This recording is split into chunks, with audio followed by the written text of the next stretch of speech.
Elizabeth and Philip take their places on history's pages.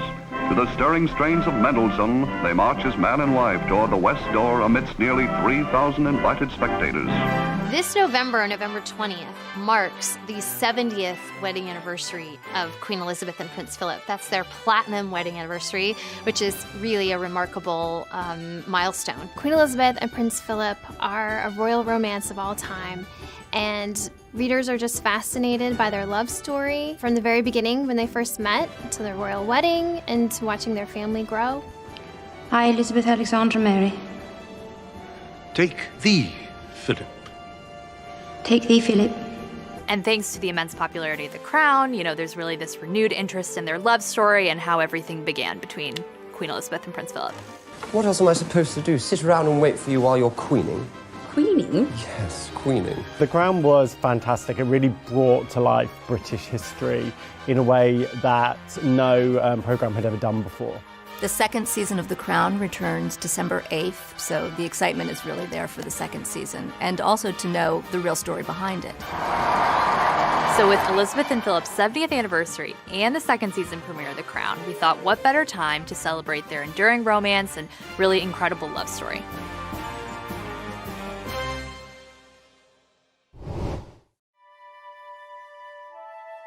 I have seen firsthand what it is like for a royal family to be overthrown because they're out of step with the people. I left Greece in an orange crate. My father would have been killed. My grandfather was. I'm just trying to protect you. The future Prince Philip, Duke of Edinburgh, was born in 1921 in Corfu, Greece. The newborn noble was nephew to the reigning Greek king, Constantine I. Philip is a royal in his own right, well before he ever met and fell in love with Elizabeth. He is actually from the Danish royal family. Danish by birth, his grandfather became a Greek king in the 19th century. Prince Philip's ancestral background is a little confusing, like many European royals of that time. His grandfather was a Danish prince who was installed into the Greek throne in the late 19th century. So Philip has Danish blood, but he's Greek-born. Philip was actually forced to leave Greece when he was 1 year old. Philip left his homeland of Greece under pretty terrible circumstances.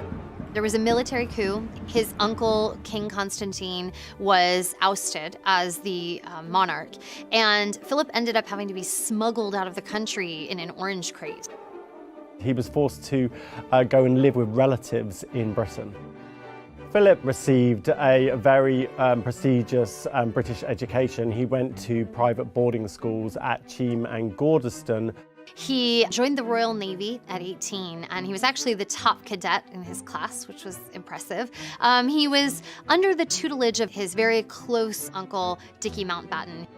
Philip's real father lived in Monte Carlo and died when Philip was in his early 20s.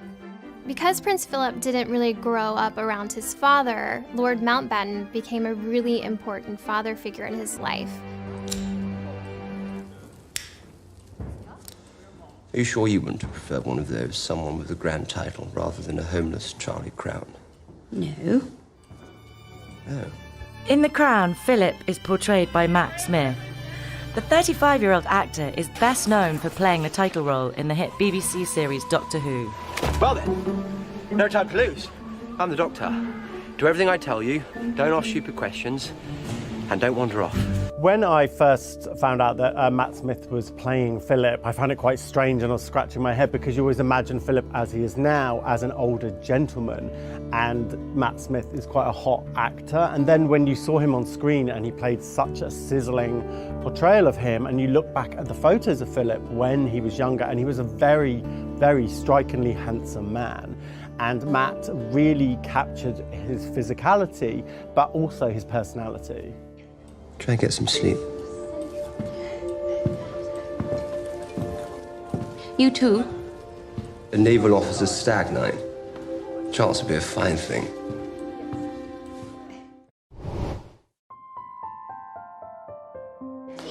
His Majesty has asked to see the two princesses. Right. Come along, girls. Lilibet. The future Queen of England was born Elizabeth Windsor on April 21st, 1926. Elizabeth's early childhood years were really blissful. So she had her younger sister Margaret as a playmate, and the two of them spent a lot of time in the countryside playing in the fields of heather and down by the babbling brooks. Her family called her Lilibet because that's what she called herself before she could say Elizabeth. So she was Princess Lilibet.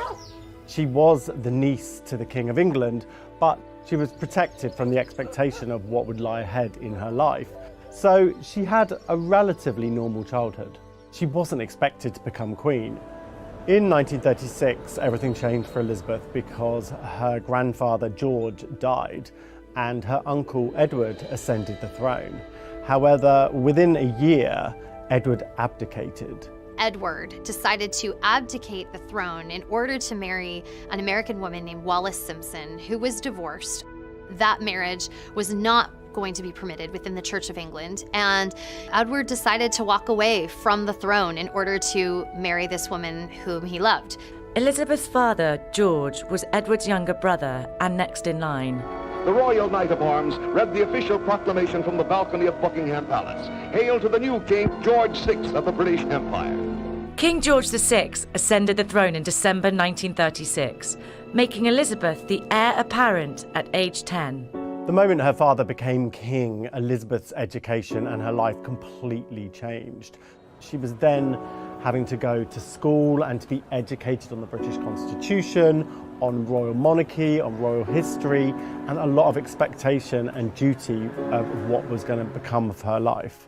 In 1939, the 13-year-old princess visited the Royal Navy College, where she was entertained by a handsome young cadet. Philip's uncle, Dickie Mountbatten, who was also a father figure to him, arranged for Philip to give a tour of the Royal Naval College to Elizabeth and her younger sister Margaret.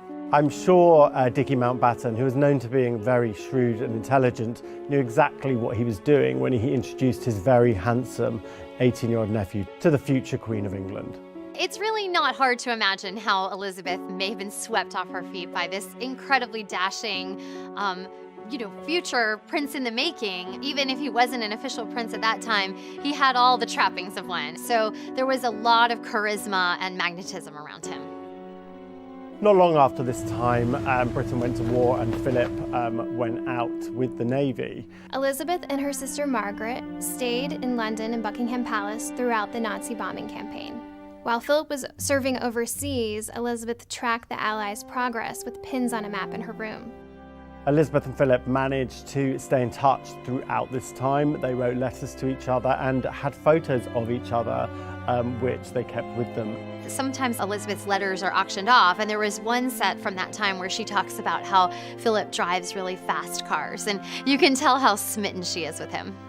Like so many young couples in Britain, the war shaped them and brought them closer together. In The Crown, Elizabeth is played by Claire Foy. The 33-year-old actress received an Emmy nomination for her performance. Claire Foy really did a lot of research to play the role of Elizabeth. And, it's a tough role because Elizabeth is not a superstar in terms of her own kind of charisma. It doesn't feel right, as head of state, to do nothing. It is exactly right. She's the center of the show, obviously, but she's a very understated woman, and that's a tough one to pull off. And I feel like Claire Foy really taps into the sort of quiet power that the Queen projects. But surely doing nothing is no job at all. She really captures that balance of duty and personal struggle and emotion that Elizabeth went through and that Elizabeth is known for.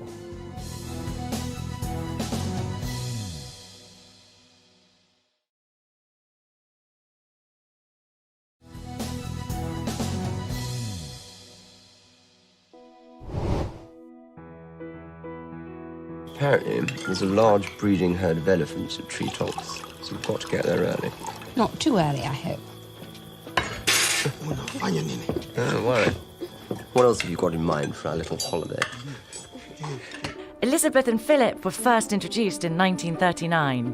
By 1943, Elizabeth was the 17-year-old heir to the British throne, while Philip was a 22-year-old decorated officer in the Royal Navy. When Philip was the first lieutenant of HMS Wallace, a warship, he made this very shrewd move, which he's credited for in the history books. There was a huge attack going on, and he basically turned off all of the lights on the ship and set out some rafts outside the ship with burning debris to make it look like the ship had been attacked and everyone on the ship was dead. And it meant that the ship actually survived the attack and drifted out away from the enemy fire. The surviving soldiers have praised his heroism and his strategy over the years, and he saved a lot of lives that day. Prince Philip was quite a catch. He was, quite tall. He's a very imposing gentleman, very handsome. And in fact, the Queen's bridesmaid, Lady Pamela Hicks, told people at one point that, Philip was every girl's dream Viking prince. That's what he was for Elizabeth.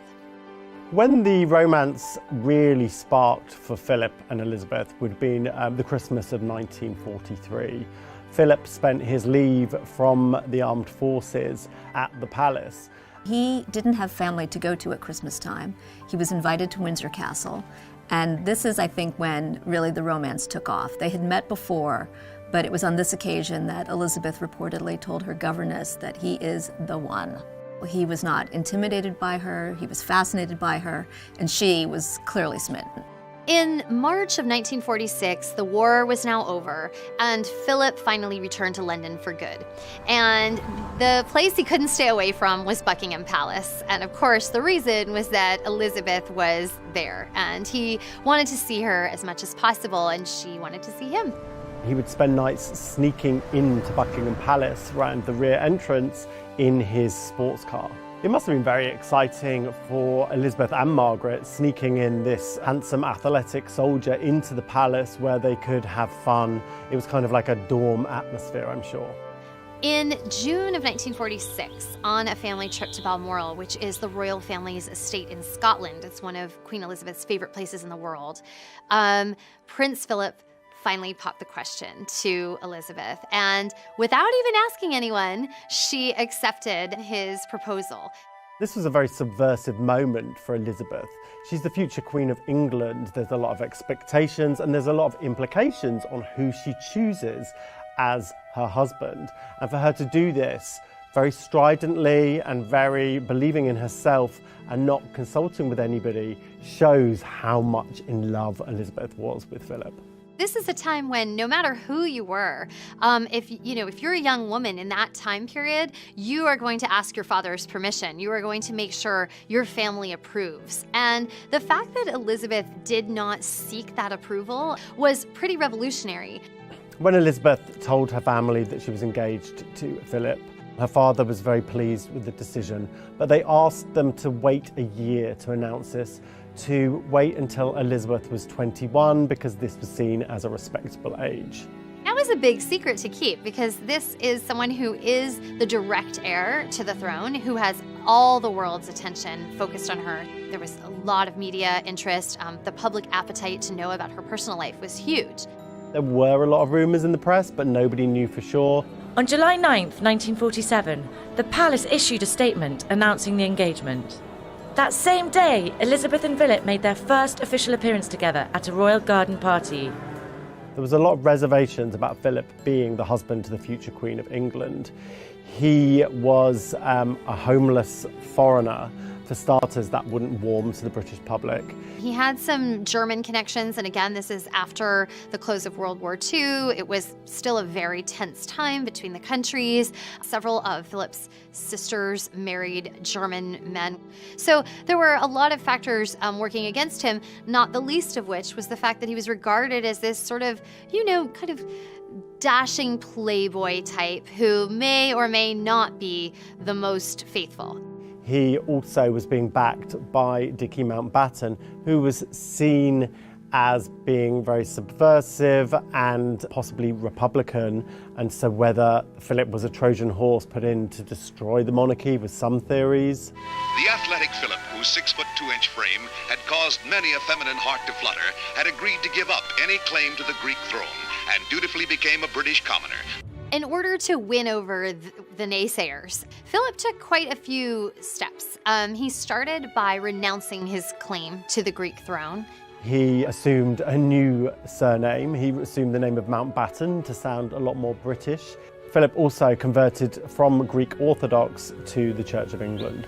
Publicly, Philip put forth his best face, but privately, he had a lot of reservations about joining the royal family. He knew he was marrying the direct heir to the throne. So with that obviously comes a certain amount of baggage, and for Philip, that would mean being tied down in ways he might not have otherwise wanted to be. You know, he wanted to be a military officer who would be able to travel the world. This is a man who's very alpha male. He's used to getting his own way, used to being in charge of his own life. And entering into the British monarchy, he must have realised that there's going to be a certain element of control of his life that he's going to lose. So why did Philip do it? It must have been that he was incredibly in love with Elizabeth. What else am I supposed to do? Sit around and wait for you while you're queening? Queening? Yes, queening. The crown begins with Elizabeth and Philip's wedding day, which is unfortunate because their courtship was one of the most exciting times of their lives. Maybe I'd like your help with the queening. Oh, in the same flattering way you asked me to redecorate Clarence's house. Well, you did that jolly well. I felt like a sissy. But the crown certainly deals with this central dramatic conflict in their relationship, which is power dynamics, which is what makes the show and their marriage so fascinating. They hate you. They do not hate you. They do. They treat me as an outsider. An irrelevance. Everyone does.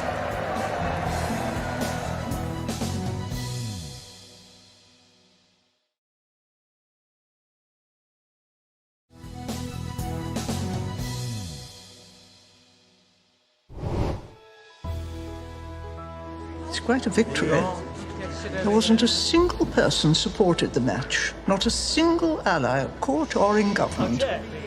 Yet here we all are. Marrying Philip, many historians say, was the great triumph of Elizabeth's life.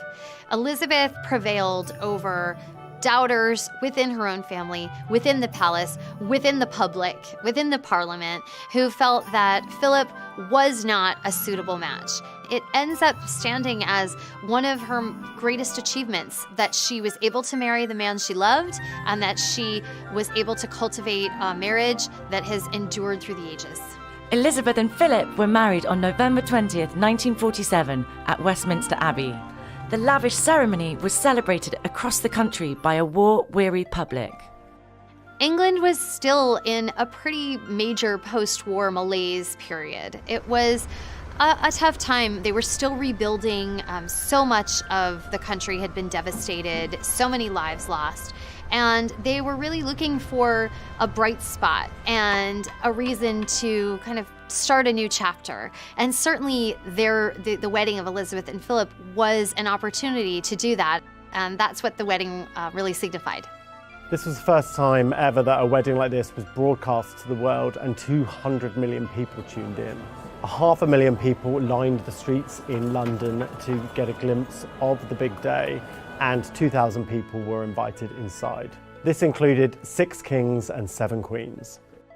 An interesting detail from the wedding day is that Elizabeth's pearl tiara snapped just before she left Buckingham Palace. So there was actually a police escort who escorted the royal jeweler to fix it. Goes to show even royals have stress on their wedding day. But right before Elizabeth walked down the aisle, the repaired tiara was delivered to her just in time. Elizabeth's very lavish wedding dress was designed by Norman Hartnell, who was a very well-regarded British fashion designer at the time who had worked with the royal family. And he created a fairy tale gown for the then princess. It featured a sweetheart neckline, a full princess ball gown skirt, and 10,000 hand-sewn pearls. One thing that was interesting in the wedding between Elizabeth and Philip was the language. The traditional vows include the word obey, and because she was a future sovereign, the government didn't want to have her obeying anyone except for the laws of the land and not her husband. To love and cherish and obey. There's a scene in The Crown when the vows are taking place. Obey? She insisted. It was discussed. And Winston Churchill's wife asks him, obey, really? And he says, yes, she insisted. Elizabeth has always been clear that in addition to being a monarch, or at that time the future monarch, she's a wife and she wanted the traditional vows. It might seem like a small detail now to us, but at the time it was a big deal to keep that word in and to have a future monarch vowing to obey her husband. This nation needs is several years of strong, steady, experienced administration. In The Crown, the role of Winston Churchill is played by John Lithgow. The 71-year-old Oscar-nominated actor won an Emmy for his outstanding performance. On The Crown, we see John Lithgow really portray the closeness between Winston Churchill, the then Prime Minister, and the then Princess Elizabeth, soon to be Queen Elizabeth. Your Majesty. It was really what every British person expected and loved about Churchill, the fiery spirit, the cantankerousness, but the warmth and duty there at the same time. It was a really impeccable job. There is no problem so complex, no crisis so grave that it cannot be satisfactorily resolved within 20 minutes. So, shall we make a start? On the balcony where kings and queens have appeared unnumbered times on great occasions, the young couple happily share the supreme day of their lives with their countrymen. For Royals fans, one of the best moments in any royal wedding is the big balcony moment. And that's something we have anticipated, certainly in modern times, for Kate and William's wedding, for Charles and Diana's wedding, but it really all started with Philip and Elizabeth's wedding. 3 generations of the royal family now appear. But it is the young bride and groom who really rule England this day. That Buckingham Palace balcony on the Mall in London, it's so grand. And seeing them walk out in her wedding splendor and her handsome prince, it created a groundswell of joy and excitement and celebration for the people of England and the United Kingdom and really all around the world. It was clear that the whole royal family were really happy in these photographs. You've got the mum who's beaming, you've got the king who's beaming. It really was an amazing celebration.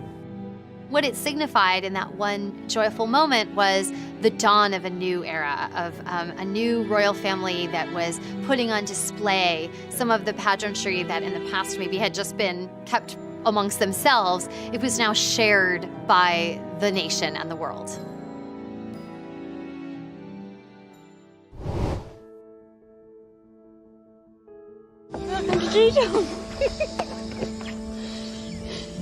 You're a bloody idiot.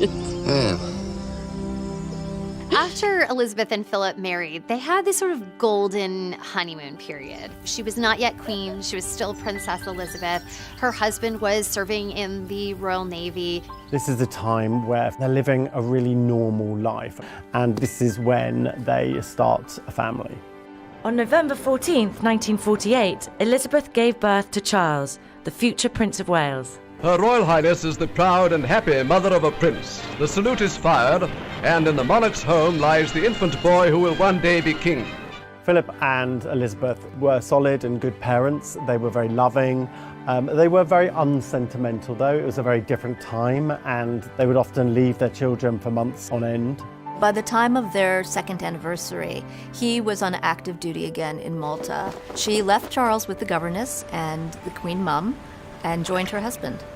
The time in Malta really was the time of Elizabeth's life. It was a really great time of freedom and to really be a normal married couple. The Queen's able to go out shopping, she's able to go and get her hair done. There's a great candid photo of the Queen from that period before she was Queen dancing on a Navy ship. And she looks so carefree. She's sort of spinning around, her hair and her skirt flying behind her. And it's really a queen you do not usually see. While in Malta, Elizabeth became pregnant for the second time, and in August 1950 gave birth to Anne, the couple's only daughter. Following Philip's time in Malta, they returned to London and Clarence House had been renovated for them. And the Clarence House is a royal residence, but it's not like Windsor Castle or Buckingham Palace. It was a family home, and they redecorated it. They made it their real first home. These years living in Clarence House as a normal nuclear family was a very precious time for them before she would become the queen and they would have to move to Buckingham Palace. It was clear to Elizabeth that because she was in line for the throne and her father, King George, had been ill with cancer for a long while, her life was going to change. In 1951, King George had one of his entire lungs removed, so they really knew that this magical time wasn't going to last forever. That looming, there was the threat of King George's death and Elizabeth's ascension to the throne.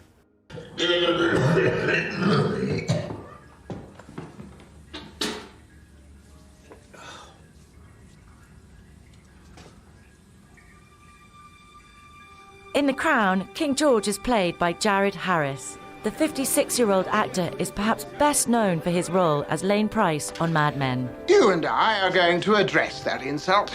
Are you kidding me? No, you're a grimy little pimp. As soon as I raise my hands, I warn you, it shall be too late to run. Jared Harris really portrayed King George as a very empathetic figure, a very caring and kind figure. In case you're wondering, I haven't anything specific to say. Just wanted to spend time with you.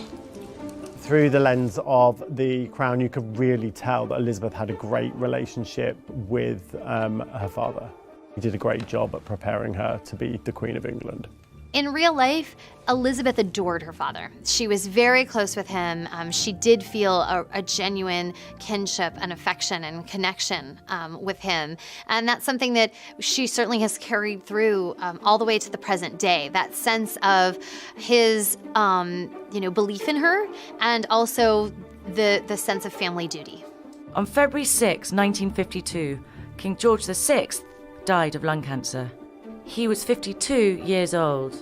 Elizabeth was in Kenya when she received the news. The 25-year-old princess was now the Queen of England. I should be the one to tell her.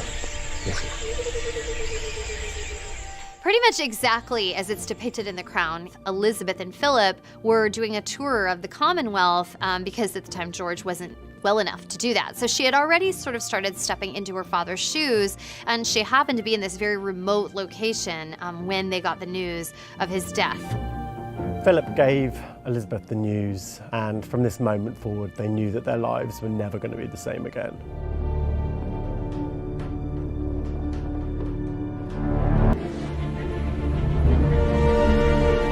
In 1952, Elizabeth and Philip were in Kenya. While they were there, they got the news that King George VI had died, making her the new queen. So really, when they came home, they came back to a totally different life and totally different expectations from the life that they left. So it was really like things changed in an instant for them. Elizabeth is adjusting to a massive change, which is she is now the queen and she's a young mother on top of that. So there are a lot of competing demands and a lot of shifting power balances within the marriage between Elizabeth and Philip. There are decisions she's going to need to make as monarch that he might disagree with, that if you were a different type of couple, maybe you're going to talk it out and compromise. She's now the queen. Immediately, Elizabeth and Philip have to move from Clarence House to Buckingham Palace. And straight away, Philip is realizing that his power and his influence and his decision-making is waning, and he's losing control of aspects of his life. Clarence House. Our home? What about it? In the show, we see Philip really object to making the move from Clarence House to Buckingham Palace. We have to give it up. The home of the Sovereign of the United Kingdom is Buckingham Palace. Says who? Me. This isn't something that either Philip or Elizabeth has ever publicly discussed, but you can imagine that this was a move that would have been tough for him. This is the first proper home I've ever had.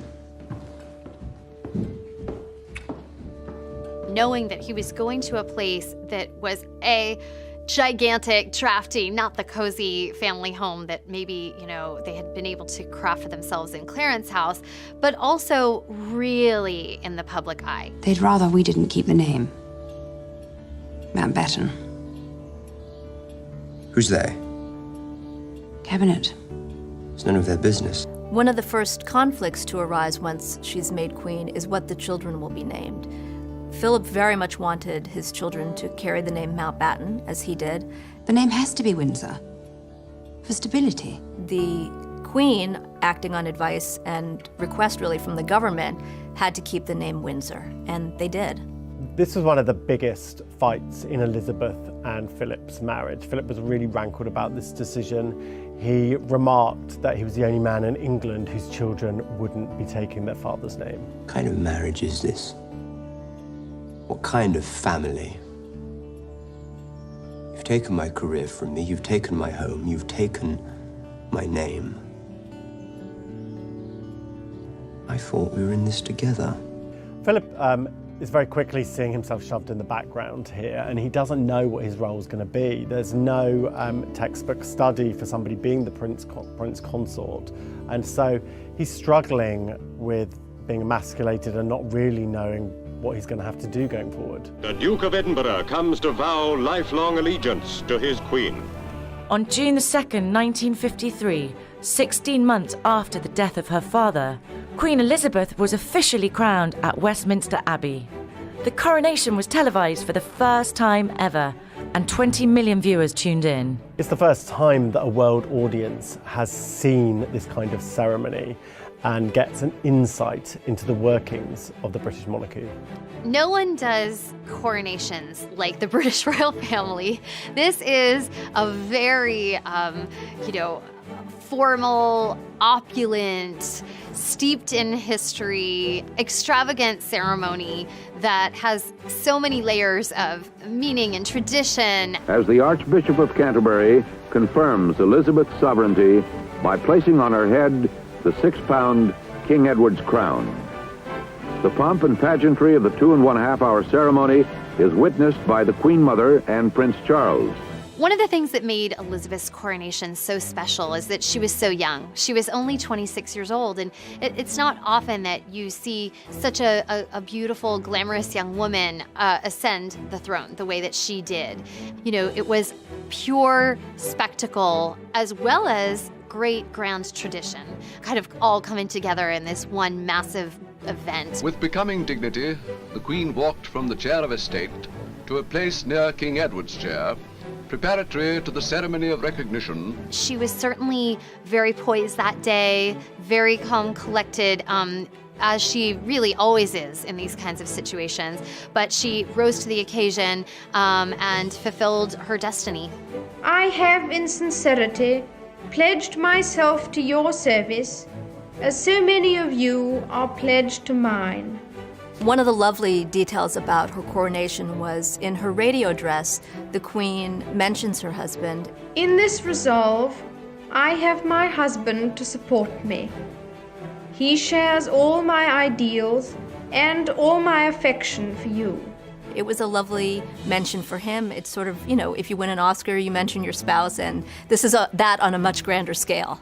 Is just another example of how she was very sensitive to share the spotlight with him when it was appropriate to do so.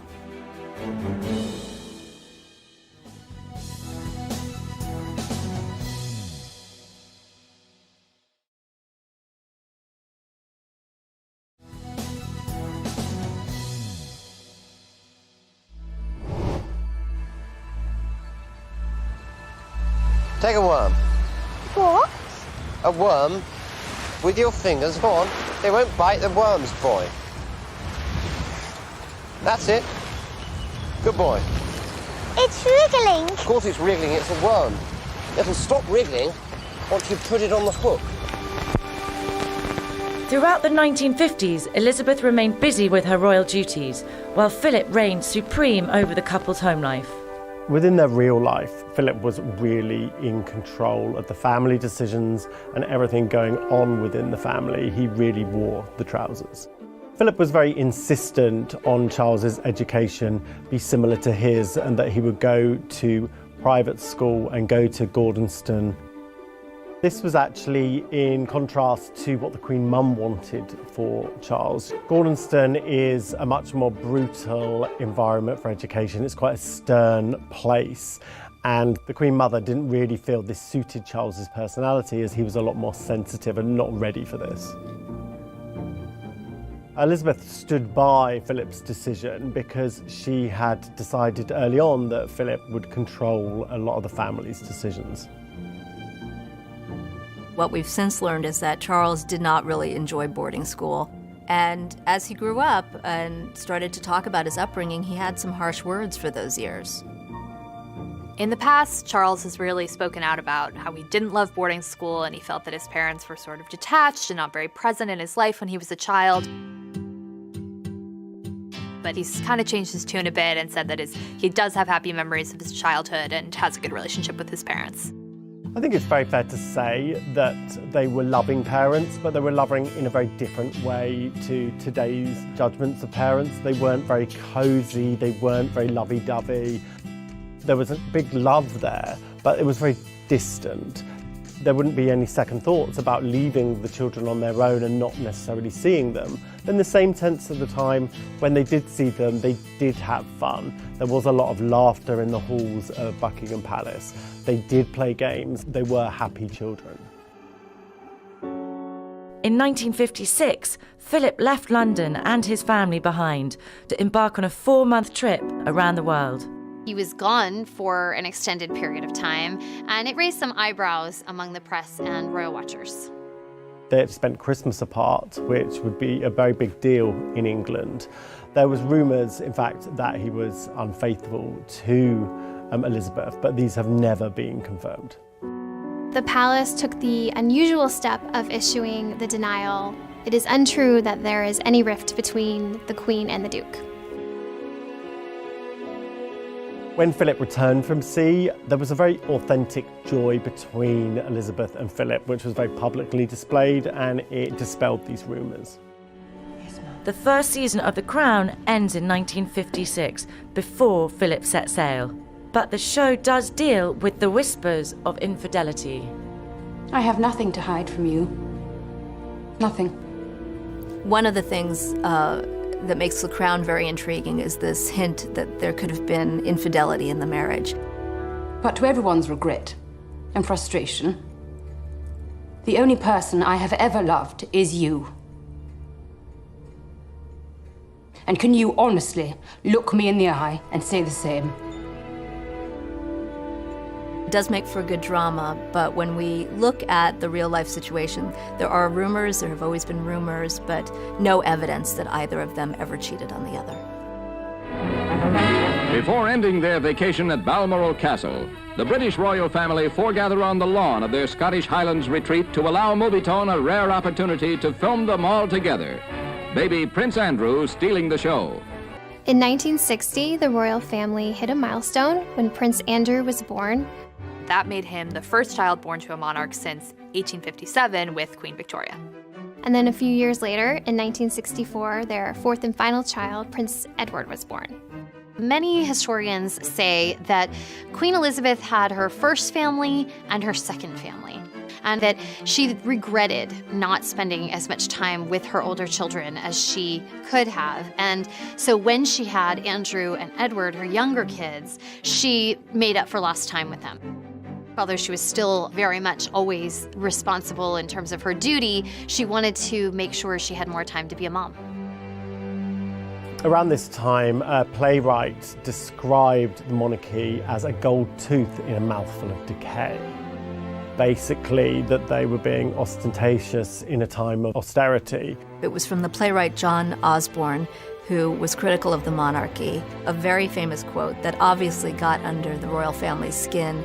And they responded in 1969 by allowing themselves to be filmed for a documentary where you saw them doing normal things. You see them on a picnic and sitting down to dinner and talking as a family. Extremely difficult sometimes to keep a straight face. When the Home Secretary said to me, there's a gorilla coming in. So I said, what an extraordinary remark to make, very unkind about anybody. And so, I stood in the middle of the room and pressed the bell and the doors opened.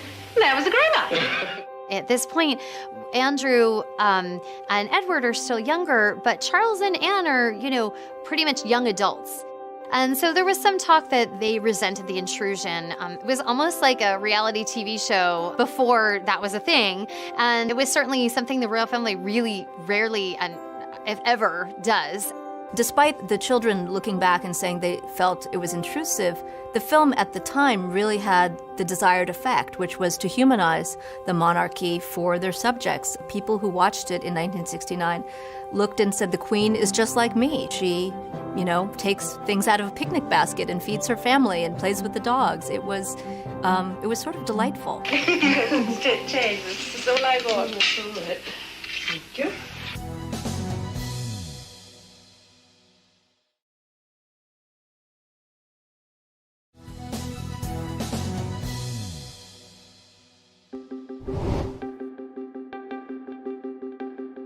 I want to thank all those in Britain and the Commonwealth who, through their loyalty and friendship, have given me strength and encouragement during these last 25 years.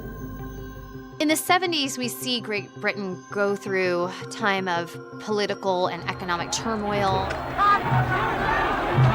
And this is where we really start to see the Queen rise above as a figure who is apolitical, outside of debates about economics or elections. She is starting to emerge as a kind of constant for her subjects in Great Britain.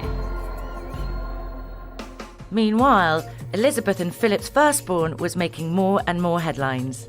After much speculation throughout the 70s about who Prince Charles would marry and who would be the future Queen, Charles married Diana Spencer in 1981. Here is the stuff of which fairy tales are made. The prince and princess on their wedding day. The Queen and Philip were very happy with Charles's choice of Diana, who was from an aristocratic family, who they knew very well, and she was seen as perfect material for this role. I, Diana Frances. Take thee, Charles Philip Arthur George. Take thee, Philip Charles Arthur George. The wedding of Charles and Diana is a massive spectacle on a truly global scale. Even though the same was true at the time of Philip and Elizabeth's, things have changed. So now we have an audience of 750 million people watching it live on television. And at this point, most people have televisions in their homes. So it's really a different world. The wedding of Prince Charles and Diana in 1981 was watched by millions of people, but probably not enjoyed by anyone more than his parents, Philip and Elizabeth, who, by all accounts, spent the entire evening dancing. And then the year after Charles and Diana got married, she gave birth to their first son, Prince William, giving them the heir and, really cementing the monarchy for a future generation. And then soon after, she gave birth to Prince Harry, giving them the heir and the spare, so really even further securing the monarchy and securing the royal family's place in history. William is someone that she takes a special interest in. He is the direct heir behind Charles, and Queen Elizabeth takes him under her wing to mentor him. As he starts to become a teenager, she brings him to Windsor Castle on Sundays, where he gets to see firsthand the job in action. He's called her, the greatest teacher.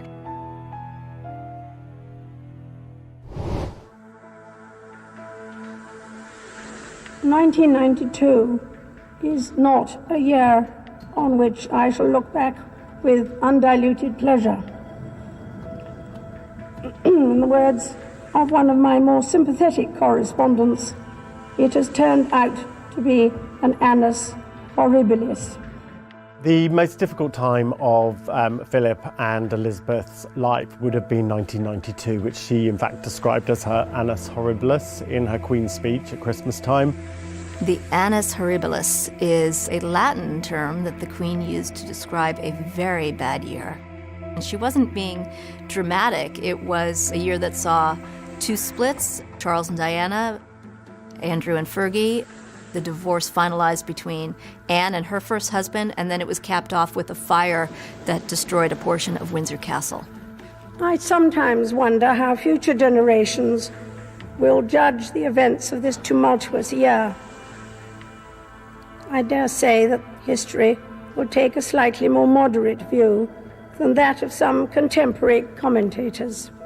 He who has never failed to reach perfection has a right to be the harshest critic. Prince Charles and Princess Diana's separation is a period of tremendous pain for the royal family, and in particular for Queen Elizabeth, because this is her firstborn child, and marriage is extremely important and sacred to Elizabeth. So first she finds out that this marriage isn't working.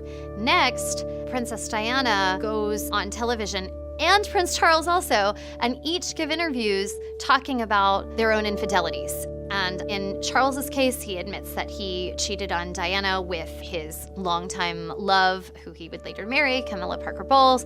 And in Diana's case, she famously says, Well, there were 3 of us in this marriage, so it was a bit crowded.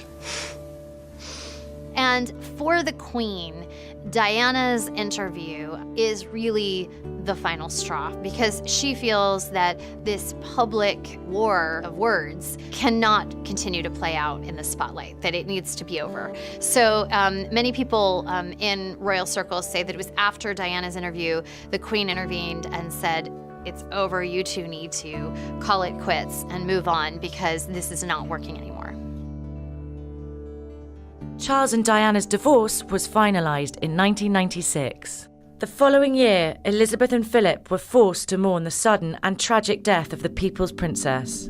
Confirmation from Buckingham Palace tonight that the world has lost Princess Diana at age 36, dead in a car crash in Paris, along with her companion of the past several weeks, Dodi El Fayed, one of the heirs to the Harrods department store fortune. The Queen's reaction was criticized really around the world, especially, however, among the people of the United Kingdom, who were really grieving in their own way for this beloved princess. She was, at this point, her son's ex-wife. She was also the mother of 2 of her grandchildren, and she was a figure whose own fame had really outstripped the Queen's in many ways, and certainly her popularity had become on another level from anything the world had ever seen before. So that was a lot. There were a lot of layers for the Queen to navigate after Diana's death. The Queen remained at Balmoral, the Scottish estate where she and Charles and William and Harry had been when they learned of Diana's death. And many felt that she needed to return to London and acknowledge the tragedy. The city of London was in this sort of collective mourning and grief. And the days went by where Elizabeth was still not there, not there, not there. I think it's disgusting that they have not appeared or said a word relating to all this. I really am upset. I can't understand the Queen doing it, really. People were looking to her to be this grandmother, mother figure for the nation. And by her absence, they felt that she was misjudging the nation's need to be reassured by her. So ultimately, she came to London and she gave this sort of famous address on television. What I say to you now, as your queen and as a grandmother, I say from my heart. First, I want to pay tribute to Diana myself. She was an exceptional and gifted human being. In good times and bad, she never lost her capacity to smile and laugh, nor to inspire others with her warmth and kindness. It was, a very difficult thing for the Queen to do. It was certainly an unconventional thing for her to do. In her mind, this was not her role, but ultimately she fulfilled it.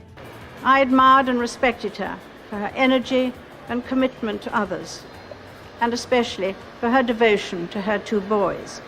She, received her fair share of criticism for the choices she made, but ultimately was sort of redeemed, at least to an extent in the public's eye, by her speech. I hope that tomorrow we can all, wherever we are, join in expressing our grief at Diana's loss and gratitude for her all too short life. May those who died rest in peace. And may we, each and every one of us, thank God for someone who made many, many people happy. This situation was portrayed very evocatively in the film The Queen, which was put together by Peter Morgan, who actually created The Crown too. I don't think I shall ever understand what happened this summer. Well, the circumstances were exceptional, ma'am. And in the end, you showed great personal strength, courage, and humility. You're confusing humility with humiliation. Peter Morgan has really made a career of portraying Elizabeth and the real personal side of Elizabeth, and that's exactly what he does so well in The Crown.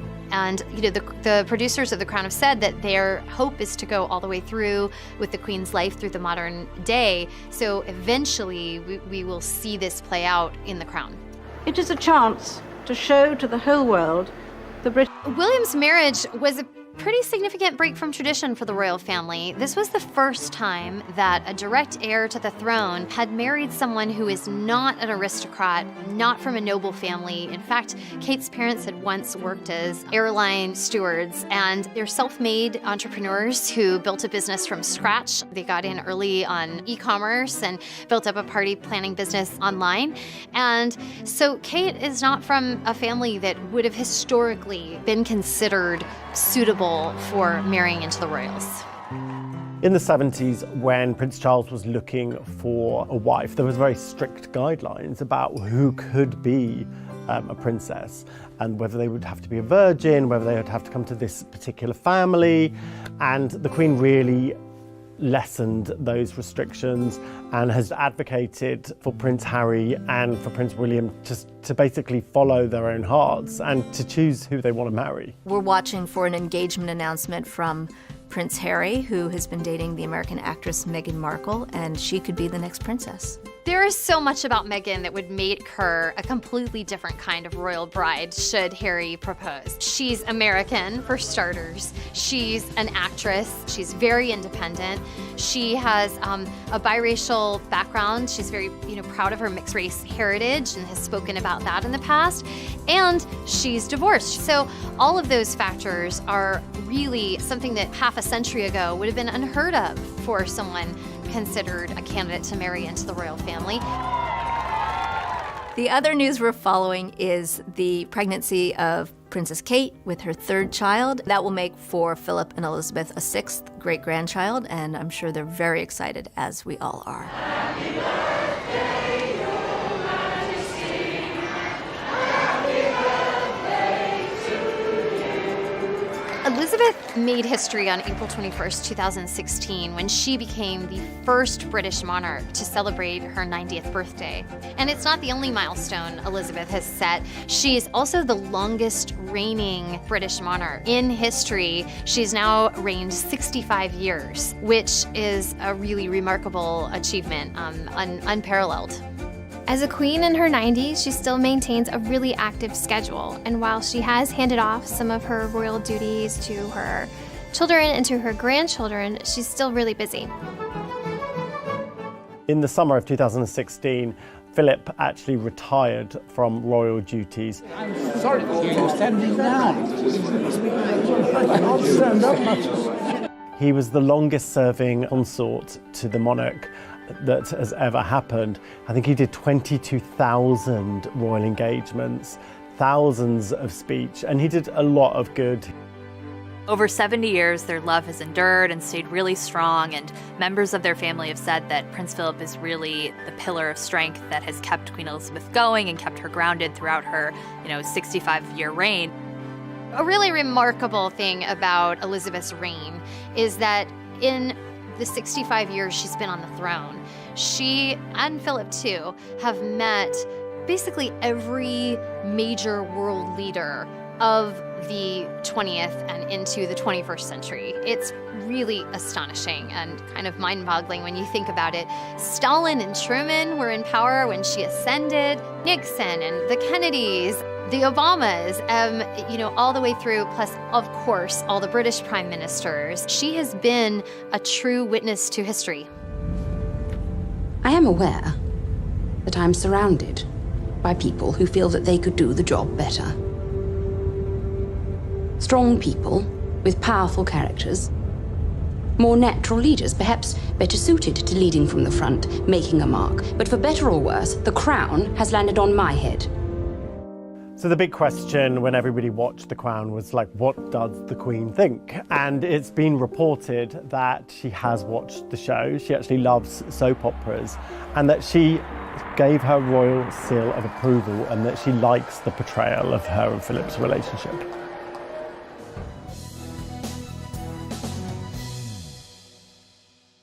With Elizabeth and Philip's 70th anniversary and the second season premiere of The Crown, we thought what better time to celebrate their enduring romance and really incredible love story.